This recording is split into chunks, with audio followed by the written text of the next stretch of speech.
Y qué gusto darle la bienvenida esta noche a 360 al senador Juan Carlos Vélez, al analista Ancísar Marroquín y a los voceros de la MANE, Sergio Fernández y Juan Sebastián López. Señores, qué placer, qué gusto que hayan aceptado esta invitación. Gracias. Bueno, Sergio, estuvimos hablando hace unos días y me interesaba mucho conocer la posición de la MANE, pero mire, acá ustedes están diciendo el 16 y el 17 de octubre hay que movilizarse.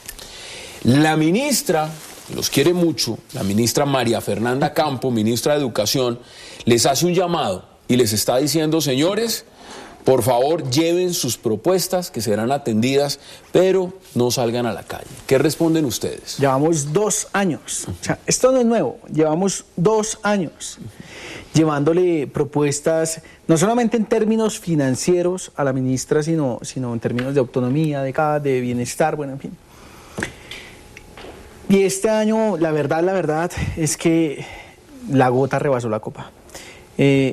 A comienzo de año, el año pasado, los vicerrectores, el sistema universitario estatal, presentó un informe en el cual señalaba que hay 11 billones de pesos de déficit, es decir, de deuda. 11.3, tengo por acá cifras, imagínense. 11 billones, 11.1 billones de pesos el año pasado en diciembre. Y hace 2 meses el mismo sistema universitario estatal, lo grave de esto es que son los rectores de las universidades públicas que pone santos a dedo en cada universidad pública, le dicen al gobierno, bueno, ya no es 11.1 sino 11.3 billones de deuda del gobierno con las universidades públicas. Ante esto, la MANE hace 2 años ha venido reclamando nuevos recursos para la universidad pública, pero es más, lo que ha pedido la MANE no solamente es necesario, sino posible. La MANE no ha pedido los 11.3 billones de pesos de entrada, sino que el año antepasado pedimos 1 billón de pesos más, el año pasado pedimos otro billón de pesos más. ¿Y qué les dice el gobierno? ¿No les ha entregado cuánto les está dando? El año pasado el gobierno, cuando hizo la reforma tributaria, dijo el otro año va a haber, este año el gobierno nacional dijo el otro año, en 2014, van a tener 550.000 millones de pesos nuevos. Este año ya dijo, no, la verdad no salieron más las cuentas, no nos cuadraron las cuentas. Es que tenían que pagar unas primas. Ahorita vamos a preguntar. De pronto es eso. Solo hay 218.000 millones de pesos.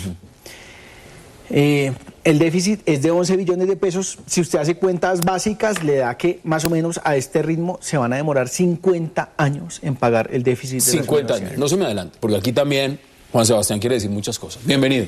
Gracias, Hassan, por la invitación. Ya comentó Sergio la situación de las universidades públicas y yo le quiero contar al país también cosas de la universidad privada, que mucha gente cree que es color de rosa. Y sí, que esto solo pasa en el sector público, lo privado también. Resulta que a medida que se ha incrementado la privatización de la universidad pública, no le ha quedado otro camino a los estudiantes que ir a la universidad privada. Y nosotros estamos denunciando particularmente una situación de crisis gravísima en el ICETEX. Son 500.000 deudores del ICETEX. Yo escribí un artículo en un blog que tengo en El Espectador donde el director del ICETEX dijo, tenemos una cartera morosa de 34%. A mí me dio por chismosear y llamé a mi familia y le dije, oiga papá, ¿cuánto era la cartera morosa cuando el UPAC? Y me dijo 19%. Imagínese usted. O sea, 34%. Yo estoy seguro que acá hay una burbuja especulativa con los créditos y hay toda una generación en riesgo porque sencillamente no va a poder pagar los créditos que debe. Son 500.000 deudores, 80% en universidades privadas. La gente tiene que pagar 3.7 veces el crédito. O sea, hay gente que solicita un crédito, y lo paga, le dan 20 millones de pesos y termina debiendo casi 80 millones de pesos a los 22, 23 años. ¿Qué dice la ministra en esos casos? No, absolutamente. No, ella y yo por eso, porque les está diciendo claramente, mire señores, por favor, traigan sus propuestas a la mesa, pero el 16 y el 17 de octubre no me salgan a la calle. Mire, Hassan, hace un año le hicimos la misma exigencia y yo me siento, pues démela por internet y usted dice cuánto necesita, qué es lo que no le gusta de la nueva ley de educación que estamos construyendo, qué es lo que no le gusta de la ley 30, bueno, en fin. Y lo cierto, Hassan, es que esta ministra vive ufanándose de que su gestión ha sido sin precedentes. Y yo estoy de acuerdo con Santos y con la ministra de que su gestión ha sido sin precedentes. Mire, 34% de cartera morosa en el ICETEX, 11.3 billones de pesos de déficit, 56% de deserción universitaria. No tiene precedentes, estamos de acuerdo. Senador, lo peor que ha pasado. Senador, ¿por qué me parece muy interesante ver el tema en perspectiva? Es porque estas movilizaciones fue de las primeras que se dieron hace 2 años, muy importantes. La gente las vio, se solidarizó y dijo, mire lo que está haciendo la MANE. Pero es que durante este último año lo que hemos visto ha sido protestas, movilizaciones en todos los sectores.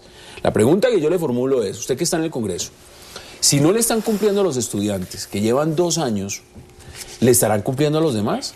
¿Cómo ve usted lo del tema de los estudiantes en Colombia? Sí, a ver, Hassan, yo creo que la primera protesta importante que hubo en este gobierno fue la de la MANE. Y fue precisamente por la reforma educativa. Yo tengo aquí el proyecto de ley, un proyecto de ley que radicó, aquí está el gobierno nacional. Un proyecto de ley pues que puede tener cosas buenas, cosas regulares y cosas malas, como todo proyecto, como toda reforma. Veo que el gobierno se asustó. Hubo una manifestación, una movilización importante. Y el gobierno, en vez de entrar a solucionar este problema o a discutir este proyecto de ley como fue su propuesta en su momento, dice, bueno, yo retiro el proyecto de ley, voy a sentarme con los estudiantes y voy a construir un nuevo proyecto de tal manera que todos quedemos contentos, y el gobierno no fue capaz de sacarlo adelante. Después apareció una serie de protestas. Yo creo que la segunda protesta importante fue la cafetera. Y en esa propuesta, que esa sí lo conocí ya yo de primera mano, porque estuvimos ahí en todo ese proceso, veo que el gobierno también cometió errores de negociación. Entonces dijo que negociaba, que no negociaba, que bueno, entonces ya se puso a negociar. Cuando negoció con los cafeteros, de un momento a otro dijo, bueno, no, yo ya no voy a negociar con la dignidad, sino con la institucionalidad, y después le tocó volver a la dignidad y le costó 3 veces más el arreglo. Es decir, el gobierno ha chamboneado en todo lo que tiene que ver estas negociaciones, como está ocurriendo hoy con el tema agropecuario en general. Esto es un ejemplo claro de un gobierno que no es capaz de solucionar los problemas. Este gobierno debe haberse sentado con los estudiantes y haber resuelto este problema en 1 mes, 2 meses. Pero es que el error es que no mandan las cosas por internet, debieron haber anotado bien el correo. No resuelve el problema. Entonces, ahí sí es muy lamentable que llevemos 2 años con un gobierno que no es capaz de presentar una reforma educativa que estamos reclamando todos. Mire, reforma a la salud en ambulancia. Acaban de mandar en ambulancia al Congreso. Reforma a la justicia, que fue un fiasco. Les tocó decirle al final, no va. Reforma tributaria, que ahorita les voy a preguntar a ustedes cómo les ha ido con el CRE y con la reforma tributaria en el tema de educación, porque evidentemente ahí se suponía que se sacaban unos recursos muy valiosos para la educación, que parece ser, eso no va. ¿Usted cómo ve el proceso? Porque esta gente se va el 16 y el 17 a la calle otra vez a decir, no nos han cumplido. Y seguramente, pero déjenme decirle antes que la ministra sí les gana. Les gana las manos, les gana en opinión, les gana en mandar un mensaje claro de que su gestión es fabulosa y de que simplemente es que no quieren pedir, y entonces no piden, y como no piden, entonces no hay nada que darles. ¿Qué quiere decir? Que ante la opinión pública está quedando la sensación de que la ministra tiene una excelente gestión y que estos del MANE no proponen nada en la mesa, sino solamente quieren salir a la calle a marchar. ¿Qué quiere decir entonces eso? Que es necesario que el MANE y que todos los estudiantes tengan un mensaje claro para que la sociedad en su total lo entienda. Que aquí el tema es un problema de la siguiente generación y de la actual, que no van a tener educación en este país.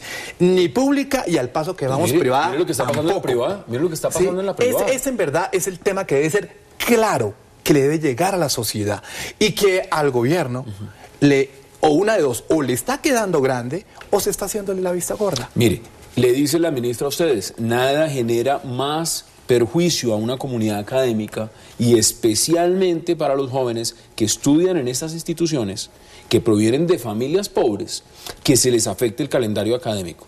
Pues si tienen razones para protestar, pues háganlo de manera pacífica, pero no se vulneren derechos de otras personas. ¿Qué dicen ustedes? 2 cosas rápidamente. 1, las movilizaciones de la MANE y han roto un hito, pues han sido un hito en la historia de este país, han sido creativas, luego siempre han sido pacíficas.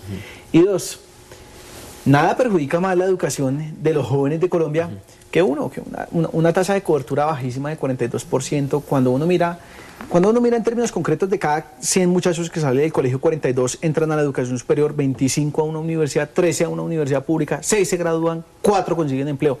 Nada perjudica más a este país que ese apartheid educativo al que ha contribuido Juan Manuel Santos y el que ha profundizado Juan Manuel Santos. Pero además, nada perjudica más al país en términos de educación superior que esos pírricos aumentos. Es que yo le estoy diciendo que son 218.000 estudiantes, 218.000 millones de pesos para el otro año.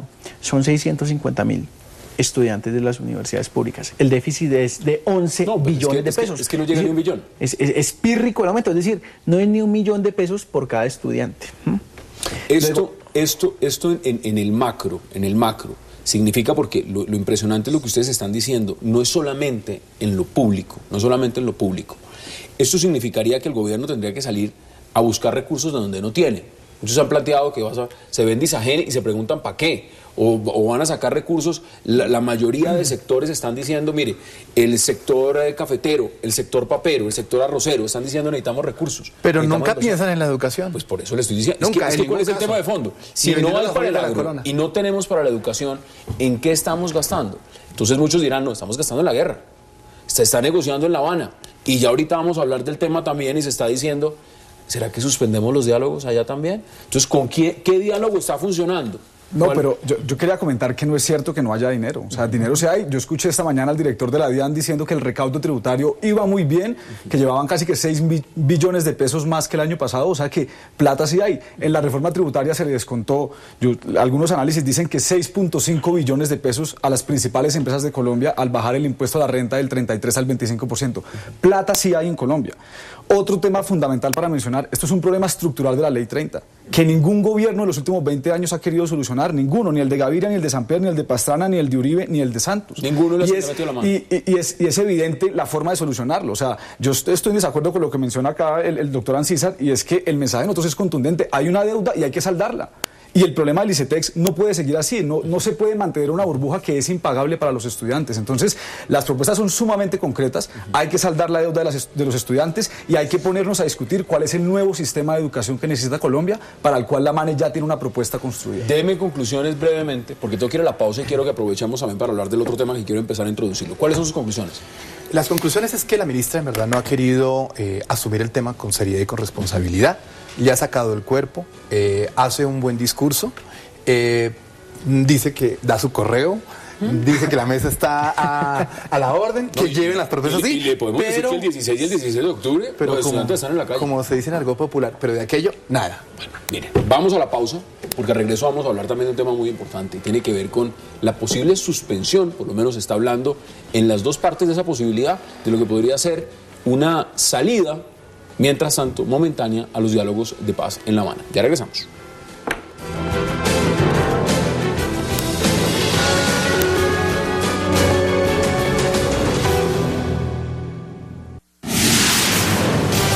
Regresamos con 360 grados. El anuncio fue hecho por Andrés París, vocero de la guerrilla, donde manifiesta que el grupo negociador de las FARC estaría dispuesta a hacer una pausa en las negociaciones que se adelantan en La Habana, Cuba, con el gobierno nacional, mientras se desarrolla el proceso electoral del Congreso y Presidencia, si esto contribuye al desarrollo de los diálogos de paz. Si se requiere una pausa, estaríamos dispuestos, pero no como una acción unilateral. Estamos dispuestos a trabajarlo, pero por ahora esa propuesta no ha llegado a la mesa. Sin embargo, París aclaró que el grupo subversivo considera necesario cumplir con la fecha que dio como límite el presidente Juan Manuel Santos para que se den más resultados en los demás puntos de la agenda, es decir, el próximo 18 de noviembre.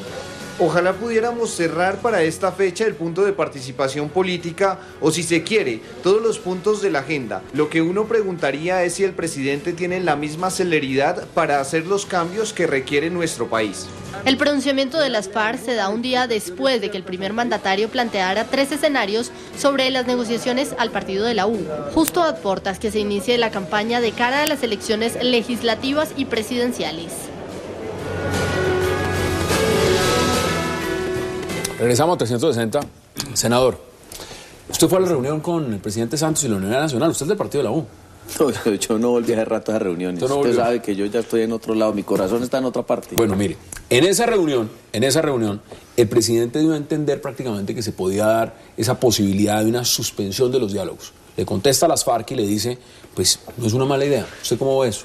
Mire, para mí el presidente lo que está es tanteando el terreno político a ver cómo cae o cómo caería una suspensión de los diálogos. Entonces consultó con el partido de la U, mejor dicho. Sí, consultó ayer con el Partido Liberal y ya empiezo a ver que hay algunas personas que de pronto lo podrían respaldar. Lo que yo estoy percibiendo o lo que yo estoy pensando que va a ocurrir es que ya con la declaración de ayer del presidente en San Carlos, en el municipio de San Carlos en Antioquia, quiere decir el presidente que le está dando un plazo, una especie de ultimátum, entre comillas, a las FARC para llegar a algún acuerdo antes del 18 de noviembre. Todos sabemos que no va a haber acuerdo. Lo que va a pasar, eso sí lo puedo decir, es que van a firmar algún papelito, algunas cosas, para demostrar que hubo avances y van a suspender el proceso hasta después de elecciones. Después de elecciones, ¿cuáles elecciones? O las parlamentarias o las elecciones presidenciales, porque si son las presidenciales, apague y vámonos. Son 6 meses sin proceso, un proceso suspendido 6 meses, quiere decir que ese proceso prácticamente termina el 18 de noviembre. ¿Usted lo ve de la misma forma que el senador? Yo lo veo un poquito distinto. distinto, yo lo veo diferente. Yo pensaría que tenemos ahora un prurito de que nada hay que hacer porque estamos a puertas de un proceso electoral. Entonces no hay que hacer el censo agropecuario, no hay que comer, no hay que ir a fiesta, no hay que estudiar porque es que hay elecciones. Entonces ahora hay que parar las negociaciones en La Habana. Y a mí no me parece. A mí me parece que los colombianos tenemos que acostumbrarnos que este embeleco de la reelección lleva de por sí el ejercicio de un candidato presidente. Y en eso estamos y en eso vamos a estar viviendo de aquí hasta mayo o hasta junio si allá llega. El presidente tiene que decidir en noviembre si va o no va. Y seguramente lo va a decidir. Y pero lo va a decidir para sí o lo va a decidir para no. Lo va a decidir para sí y en mi opinión, las negociaciones no se deben suspender. Y las negociaciones se deben hacer en medio del proceso electoral porque es un tema político y porque es que es la violencia política de este país durante los últimos 50 años. Y no por el proceso electoral hay que hay que pararle el proceso, porque solamente el proceso, si se para ahí, vamos a tener unas elecciones llenas de sangre y más dolor en este país. ¿Usted cómo lo ve? Nosotros desde la Mesa Internacional Estudiantil tenemos una consigna que es por una nueva educación para un país con soberanía, democracia y paz. Ya el detalle puntual de la suspensión, digamos que no lo hemos mirado como organización estudiantil, pero la MANE sí hace votos porque la solución política al conflicto, porque llegue más temprano que tarde. Yo creo que es lo que todos los estudiantes de Colombia queremos respecto a la paz. Ahora, aquí no nos podemos salir del calendario, es que aquí hay un calendario, el calendario no lo inventé yo, el calendario está ahí, el propio presidente pone una fecha y usted la mencionaba, senador, dice 18 de noviembre, pero la reelección pues tiene que definirla a finales de noviembre. ¿Usted cómo ve eso de la suspensión? ¿A usted sí le suena o no le suena? Pues más allá del detalle de la suspensión, yo quiero mandar 2 mensajes muy precisos. Uno es que Santos es el presidente de la reforma de la Ley 30 de la Universidad con ánimo de lucro que afortunadamente derrotamos, de la reforma a la salud que ahorita hace trámite, de la reforma tributaria, de la reforma a la justicia, bueno, de todos estos, del fallo de la Haya, de los tratados de libre comercio, bueno, de todos estos males que le han pasado al país en los últimos años. Pero un crédito al presidente también. Entonces, el único crédito que hacemos es que coincidimos con su pero permítame un segundo. Pero en segundo lugar, señalar que es necesario entender y que los jóvenes colombianos entiendan que no se puede caer en el juego de Santos de confundir reelección y paz. Por supuesto que todos hacemos votos porque haya una solución política al conflicto que ojalá llegue más temprano que tarde. ¿A usted le parece entonces que el presidente debería decir, porque las dos opciones en ese sentido, como usted lo plantea, son dos? O dice, mire, yo no voy por la reelección y negociamos abiertamente y no voy por la reelección, o sencillamente voy por la reelección, mientras voy por la reelección, paremos, suspendamos, que si yo gano las elecciones, hay 4 años más para negociar. Bueno, independientemente de la decisión que tome Santos, la decisión que deberían tomar los jóvenes, los viejos, todos los colombianos, es entender que Santos es el presidente de todos estos males que le ha pasado en los últimos años al país. Luego, no sería sensato reelegir a Santos bueno, ahorita va a estar sentado aquí el candidato John Sudarsky, ahí hay opciones. También está Clara López, también está el Centro Democrático, hay varias opciones. Yo lo que decía era lo importante es que nadie se confunda con ese tema, que entienda la gente que la paz debe ser una política de Estado, que Santos está haciendo una jugada política también por amarrar la paz a la reelección y que en eso no puede caer la gente. ¿Cómo ve usted la credibilidad del proceso, senador? Porque el tema de fondo también es ese. Mire, muchos están diciendo, resulta que la pausa es necesaria, es porque aquí no se están viendo resultados. Las propias FARC, Iván Márquez ha dicho, hemos avanzado muy poquito, muy poquitico, 25 cuartillas. Es decir, ¿se está acabando el tiempo? Bueno, yo le quería hacer un comentario a Sergio antes. Él decía que Santos era amigo del uno y del otro. A mí me decía una persona en el Congreso. El error de Santos es que ha escogido 3 amigos. Las FARC, el Congreso y Maduro. Son unos amigos del presidente Santos. Pues obviamente los que más mala imagen tienen en las encuestas. Pero bueno, ese es otro comentario que quería... Ayer las encuestas empezaron a decir que hay un... Sí, claro, pero Maduro va muy bien en las encuestas, las FARC también va muy bien en las encuestas y el Congreso también va muy bien en las encuestas. La credibilidad del proceso, mire, ahora estamos en el debate del referendo. Hoy pasó algo en la Cámara de Representantes y es que no se votó el referendo, no se votó en el Senado, se aplaza otra semana. Ese referendo, ese proyecto de ley estatutaria, el referendo, se pensaba aprobar ya en segundo debate definitivo la primera semana de septiembre. Mire, ya han pasado mes y medio. Y como van las cosas, se puede demorar 15 días más. Y eso tiene que ir a la Corte Constitucional. Y la Corte Constitucional, me imagino que no hará un proceso de constitucionalidad o de revisión de constitucionalidad de un día para otro, express. Yo creo que se va a tomar su tiempo. Entonces ahí ya empieza a enredarse un tema del proceso. Lo segundo, yo estoy hasta pensando que a veces hay que pensar mal para entender las cosas, porque uno dice, bueno, ya el gobierno dice, ¿por qué no va a negociar el referendo? Pero es que el referendo, el proceso de paz, ¿por qué no lo va a no va a haber negociaciones de paz en las elecciones? Lo que dice el doctor Ancísar es que en las elecciones no puede haber muchas cosas, no puede haber censo, no puede haber proceso de paz. Ajá.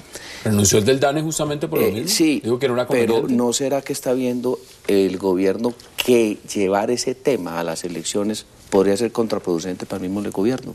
Porque como va tan mal ese proceso, seguramente la gente va a votar por los opositores del gobierno o los opositores al proceso de paz, y el gobierno pues va de pronto a decir, bueno, pues esperemos a ver, no llevemos ese tema a las elecciones porque aquí perdemos las elecciones, porque ese debate no somos capaces de darlo. Este gobierno se la jugó por la paz, esa es una bandera, y tiene muchos seguidores ese proyecto, porque evidentemente la paz en Colombia la quieren todos los colombianos.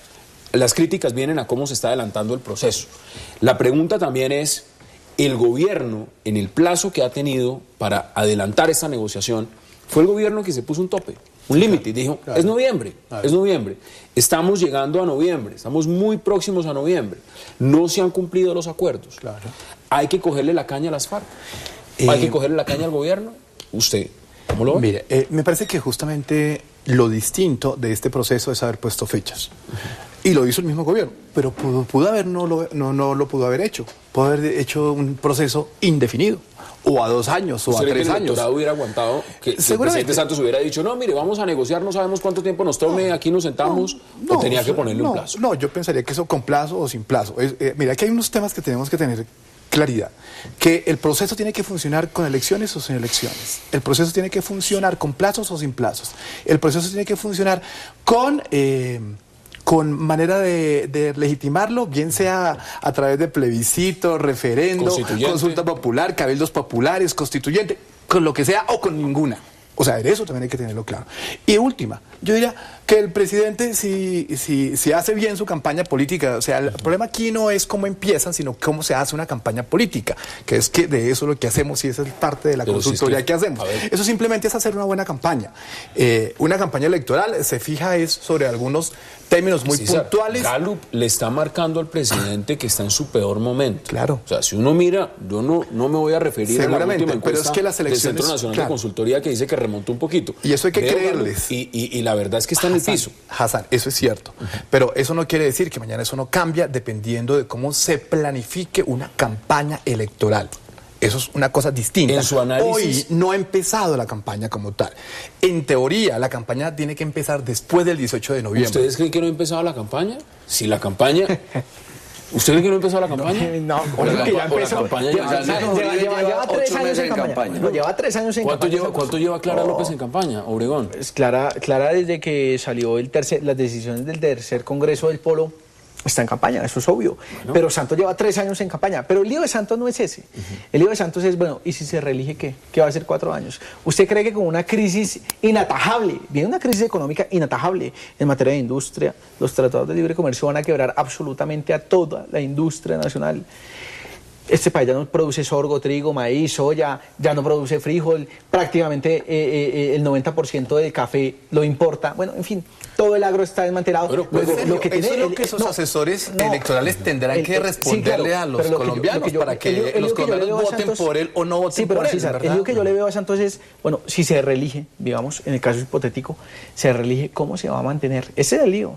Acá hay una crisis en salud. ¿La paz no es una carta suficiente para eso? Claro, tengo que empezar a las conclusiones. En materia de salud, el hecho de llegar y decir firmo la paz no es una garantía suficiente para que se realice. No, pues es que es inatajable la crisis que se viene para el país. Yo estoy seguro que el grueso del estudiantado colombiano está con la paz, pero no están con Santos. Entonces no no significa que el hecho de que esté con la paz vaya a salir la gente masivamente a respaldarlo. Pero yo quería anotar otra cosa que a mí particularmente me ofende un montón, y es que se reúne el presidente Santos con el Partido Liberal y le dice que ya tiene gerente de campaña, que tranquilo.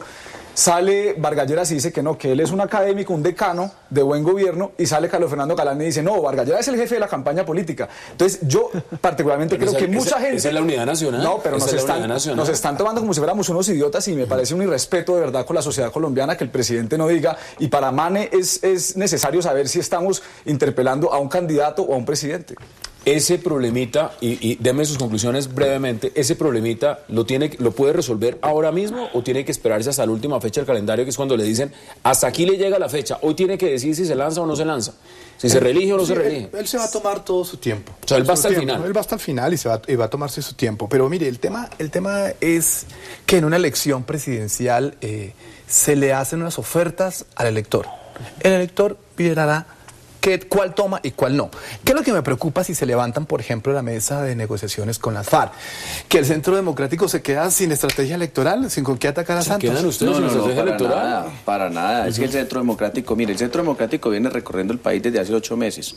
La campaña está ahí. Por eso cuando hacen esas encuestas de por qué, estaba todo el mundo sorprendido cuando hicieron la encuesta de Ipsos, que el 60% de la gente respondió que votaría por la lista de Uribe. Yo no sé si eso va a ser así, pónganle la mitad, eso sería un montón de senadores.